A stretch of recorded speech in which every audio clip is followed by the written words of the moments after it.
안녕하십니까, 단윤진입니다. 우리는 오늘부터 율곡의 도통의식에 대해서 공부를 할 예정인데요. 율곡의 도통의식은 도통이라는 것부터 먼저 말씀을 드리고 가겠습니다. 도통은 그 말 그대로 도를 전하는 그 계통, 도를 전하는 계보, 그거를 이야기합니다.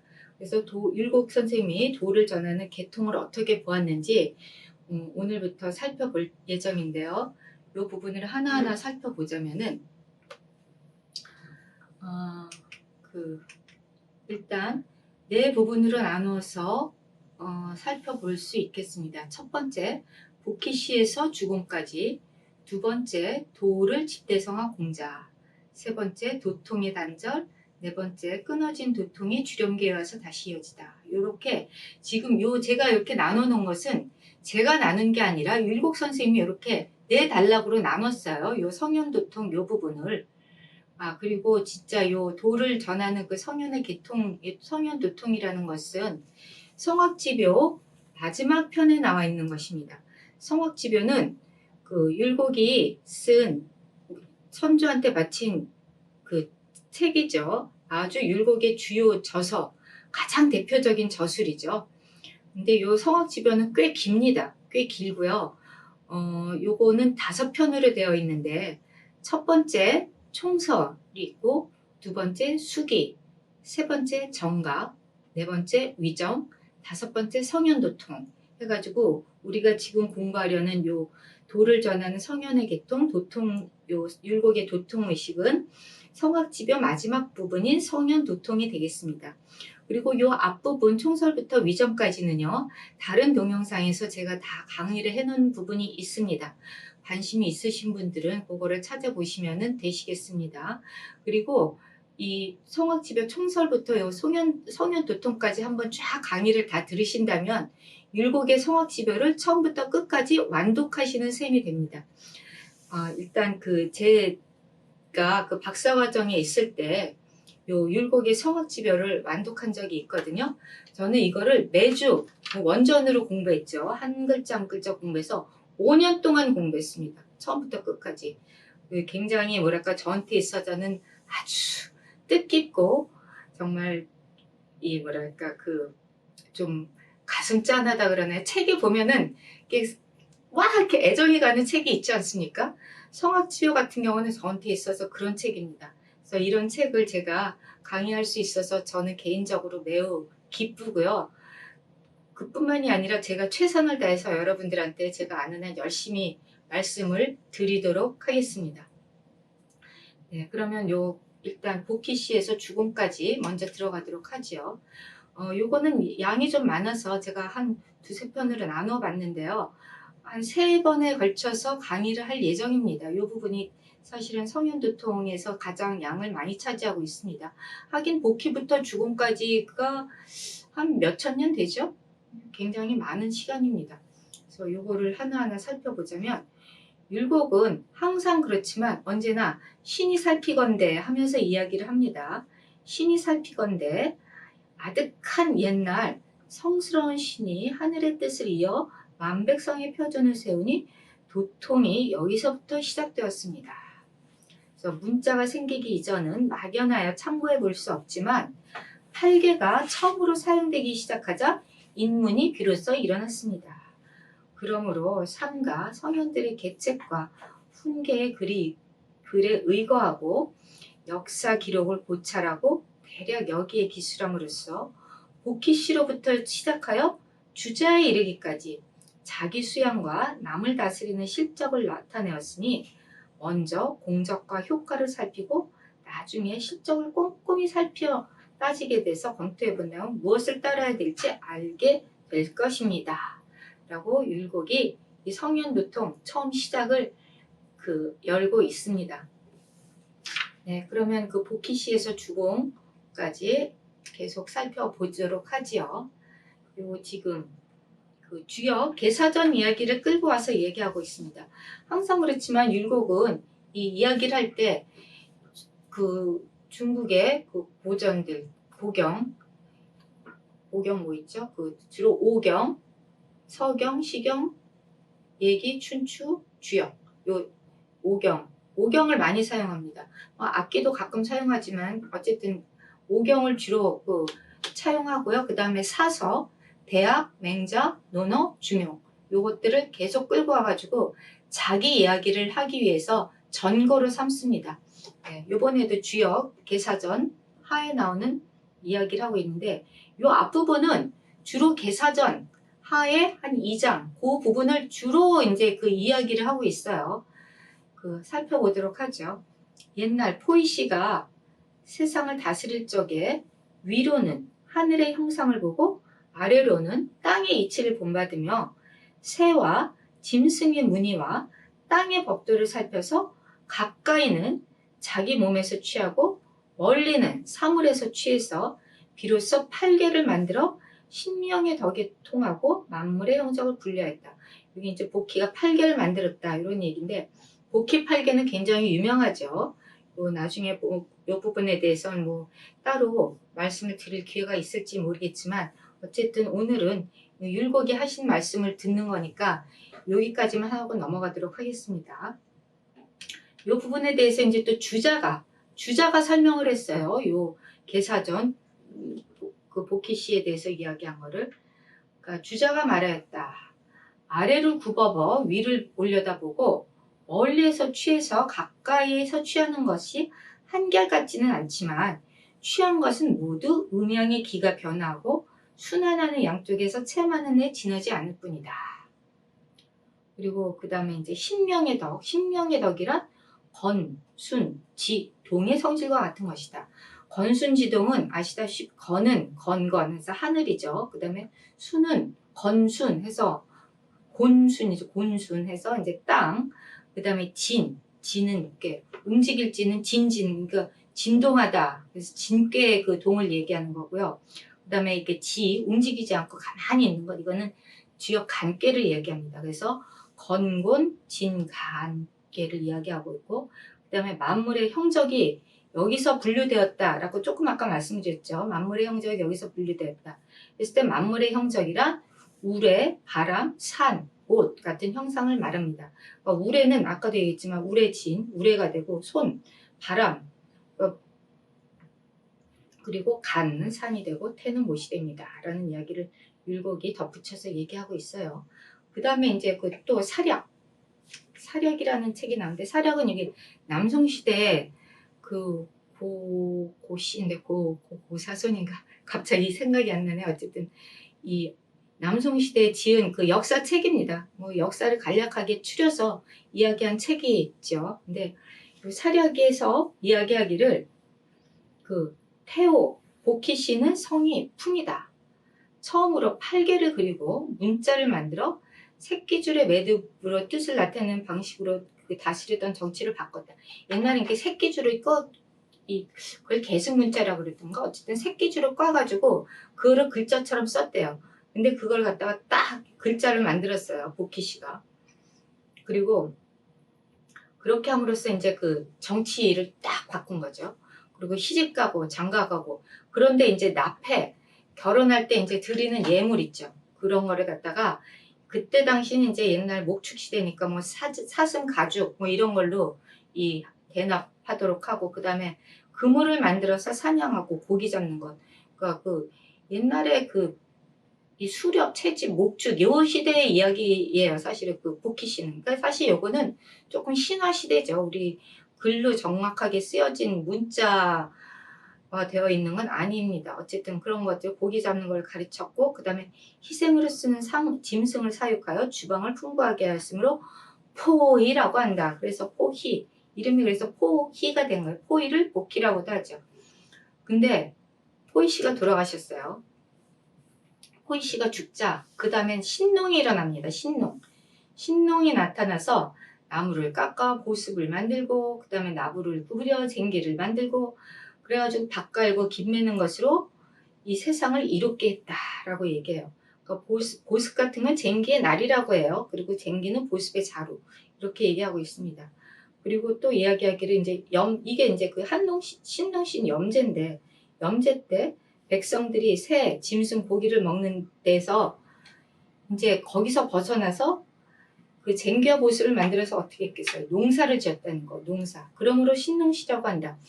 아까도 말씀드렸지만 그 복희 시대 같은 때만 하더라도 그 수렵과 채집, 목축 이렇게 사냥해서 목축이라는 게 동물 기르는 게 아니라 사냥을 해서 먹고 사는 것들이었어요. 근데 요번에 이제 그 신농시가 나타나면서 농사를 지어서 먹고 사는 그 농경 문화를 이룩한 거죠. 엄청나게 대단한 겁니다. 그래서 사략에서 또 이 신농시에 대해서 얘기를 하는데 염제 신농시는 성이 강인데 처음으로 밭 가는 것을 가르쳤고 그 다음에 여러 가지 풀을 먹고 그 다음에 그 풀 갖고 약품을 만들고 그리고 사람한테 시장을 열게 했대. 시장. 그 전에까지는 뭐 자기네들이 이 먹고 사는 거 자기가 먹을 건 자기가 뭐 새 잡아먹고 동물 잡아먹고 또 농사를 짓더라도 자기 텃밭에서만 챙겨먹고 이런 것들이 이제 물물 교환을 할 수 있는 그런 시장을 만들어 놨다는 거 대단한 것이죠. 그렇게 이제 문화를 발전시켰다라는 이야기를 하고 있습니다. 근데 그러다 또 염제도 죽어요. 신농씨가 가시고 신농씨가 돌아가시자 그 다음에 나타난 사람이 황제 요순이 차례로 나타났다. 그래가지고 이 사람들은 완전히 또 시대를 완전히 확 그냥 뒤바꿉니다. 확 변화시켜가지고 백성들이 게으르지 않게 하고 신묘한 방법으로 교하여 백성들이 도리를 지키도록 하였다. 그래서 옷깃을 가만히 늘어뜨리고 있어서도 온 세상이 다스려졌다. 이런 이야기를 합니다. 근데 요거에 대해서 그게 무슨 말이냐. 권항부시가 이제 좀 더 자세하게 이야기를 하는데 권항부시가 말하였다. 이게 그 복희씨와 신농씨 시대에는 비록 사람들한테 이제 복희나 신농이 비록 이제 사람이 살게끔 만들어 준 거지요. 사람들이 사는데 해가 되는 것은 사라졌지만 인류 문화가 아직 나타나진 아니었고 의식이 풍족해졌지만 예의가 아직 일어나진 않았다. 그러니까 이게 그 아주 좀 질박한 삶을 살았죠. 그냥 먹고만 살았지 먹고 산다는 것은 사실은 짐승도 마찬가지죠. 사람이나 짐승이나 먹고 사는 건 똑같아요. 그렇지만 여기에 그 예의가 일어나게끔 만들었다라는 얘기를 하고 있으면 그게 누가요? 위에 성인, 그러니까 황제, 요임금, 순임금 이런 분들이 나타나서 위로는 하늘을 우러러보고 아래로는 땅을 굽어보고 그리고 하늘은 높고 땅은 낮고 이런 이치를 가지고 군신에 대한 그 분수를 가리키고 의리를 나눴고 천하가 이렇게 되었으니까 천하가 잘 다스려졌다. 천하가 어찌 다스려지지 않았겠는가라고 이야기합니다. 그래서 이때 이제 세상의 질서가 아주 잘 잡히고 백성들은 선하게 변하였고 그렇게 됐다라고 얘기해요. 그리고 이제 그 사략에 대해서 사략에서 또 얘기하는데 사략이 참 중요한 책인 것 같아요. 이게 지금 보면은 요 성현도통 요 부분에서는 율곡은 끊임없이 사략을 인용해서 이야기합니다. 사략에서 말하였다. 황제 헌원씨 황제는 그 공손성 황제 헌원씨는 공손성이라고 하고 또는 희성이라고도 한다. 그리고 그는 일월성신 일월성신이 뭐죠? 태양, 달, 별들의 모습을 보고 천문을 기록하는 책을 두었고 요는 이제 그 요임금입니다. 요한테 명해요. 북두칠성을 관찰하여 갑자를 만들게 하였고 그 다음에 용성에게 말하여 달력을 만들고 또 예수한테 명하여 셈법을 만들고 예수는 그 기독교에서 말하는 예수님 아닙니다. 그냥 예수 이름이에요. 예수한테 말해서 셈법을 만들고 영륜에게 말해서는 음료를 만들었다. 지금 요나 그 다음에 용성, 예수, 영륜 이런 거 다 사람 이름입니다. 그렇게 이제 그 훌륭한 신하들을 두어가지고 하나하나 만들었어요. 그러니까 달력도 만들고 셈법도 만들고 음률도 만들고 뭐 기타 등등을 만들어서 사람이 잘 살 수 있는 이런 것들을 만들어줬다. 이게 사실 황제 헌원 같은 경우는 서양의 제우스 신에 비견된다고 그러더라고요. 사실 약간 이런 사람들은 조금 그 사망은 완전히 신화야. 그 복희씨 신동씨 또 여화라고 있어요.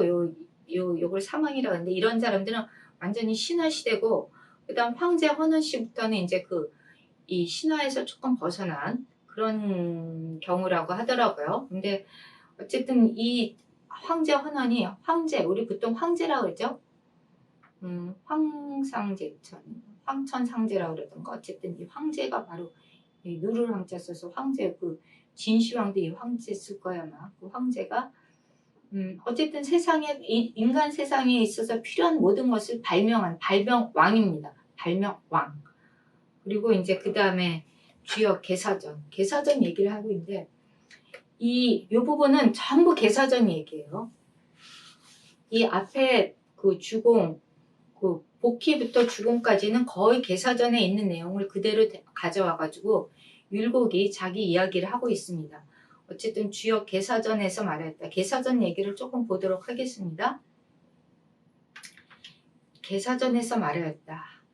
나무를 파내어 배를 만들고 나무를 깎아 노를 만들고 그래서 건너지 못한 물을 건널 수 있게 하고 소환말을 이용해서 무거운 것을 끌고 그래서 멀리까지 갈 수 있게 해서 세상살이를 이롭게 하였다.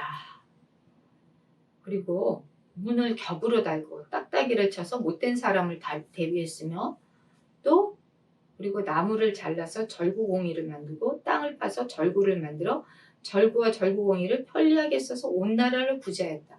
절구하는 것도 우리는 지금 흔하게 아무 생각 없이 절구 하지만 이때만 하더라도 대단한 발명품이었습니다. 그리고 나무를 휘어서 활을 만들고 나무를 깎아 활과 화살을 만들어 천하를 두렵게 하였다.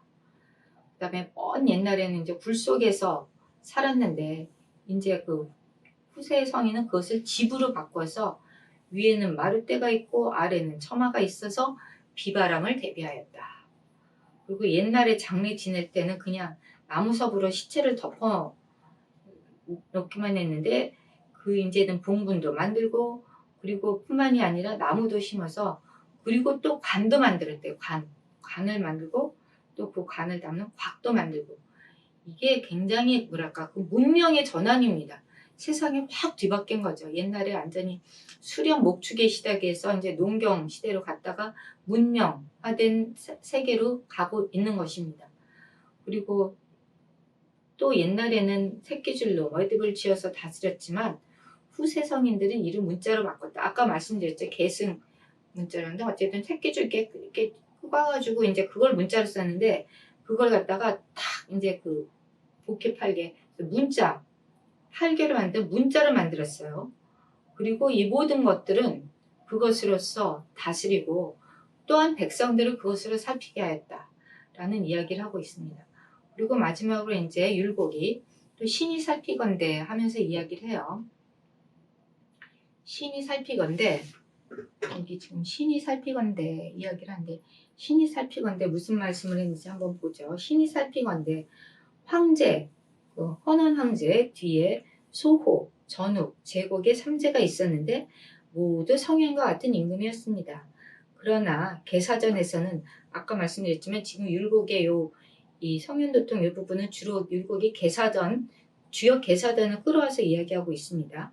개사전에서는 황제와 요술만을 말하였기 때문에 나도 여기서 요 임금을 황제됨에 붙인 것입니다.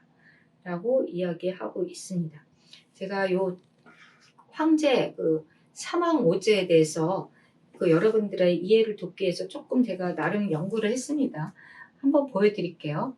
사망오제라고 있는데 우리 지금 공부한 거예요. 사망은 복희씨, 신룡씨, 여화씨. 여화씨는 여신이죠. 그리고 요 사망을 갖다가 천왕, 지왕, 인왕이라고도 합니다. 그리고 오제는 아까 황제 헌원 황제, 황제 헌원씨, 그 다음에 전욱 고양, 제곡 고신, 제요 방운, 제순 중하 이 분들이 오제입니다. 이 사망 같은 경우는 신화시대고요. 오제부터는 이제 이 사마천의 사기에 주로 이제 기록이 되는 실존 인물로 이 평가받고 있습니다. 그리고 이제 그 다음에 계속 나면 이 아까 얘기한 황제는 굉장히 중요해요. 공선, 헌원 해가지고 아까 제가 말씀드렸죠. 서양 제우스에 비견된다고. 이 황제 같은 경우는 글자, 천문, 역산, 기술, 생활 양식 등등 백성에게 필요한 모든 것을 발명했다고 합니다. 완전히 발명왕이에요. 발명왕. 에디슨보다 더 위대합니다. 그리고 이제 그 다음에 이제 황제 다음에 요임금, 순임금. 요임금, 순임금까지는 이제 완전히 이 당시에는 부족국가 시대였죠. 부족국가 시대였는데 요임금 때 이래서 이제 정부를 구성하고 신하들을 임명하고 해서 신하들 쭉쭉쭉 나오죠. 그러다가 이제 순임금 다음에 이제 우임금으로 넘어가는데 우임금 때 이제 비로소 하나라가 드디어 이제 국가의 체제를 갖추기 시작합니다. 요 우탕, 문왕, 무왕, 주공 계속 나오기 때문에 제가 미리 한번 말씀드려요. 우왕이 하나라를 건설했는데 아주 마지막에 이제 한심한 왕 때문에 망하죠. 걸왕인가? 걸 때문에 망하고 그 다음에 이제 다시 탕왕이 걸을 물리치고 은나라를 세우죠. 근데 은나라도 이제 말기에 가면 망합니다. 걸이란 주라는 아주 또 그냥 망나니 같은 왕이 하나 나오죠. 그래서 거기 보면 또 이제 그 달기라는 못된 요부도 하나 나오고 어쨌든 그러다가 이제 그 은나라가 망하고 주나라가 세워지죠. 문왕, 무왕, 주공에 의해서 그러면서 이제 쭉 이 역사가 계승이 되는데 율곡도 이제 요 부분에 대해서 쭉 이야기를 합니다. 앞으로 요거 다음번에는 이제 그 요임금에 대해서 이야기를 할 예정인데 오늘은 일단 여기까지 하고요. 여러분 기대가 되지 않습니까? 저 매우 기대가 됩니다. 네, 그러면은 오늘은 여기까지 하겠습니다. 감사합니다.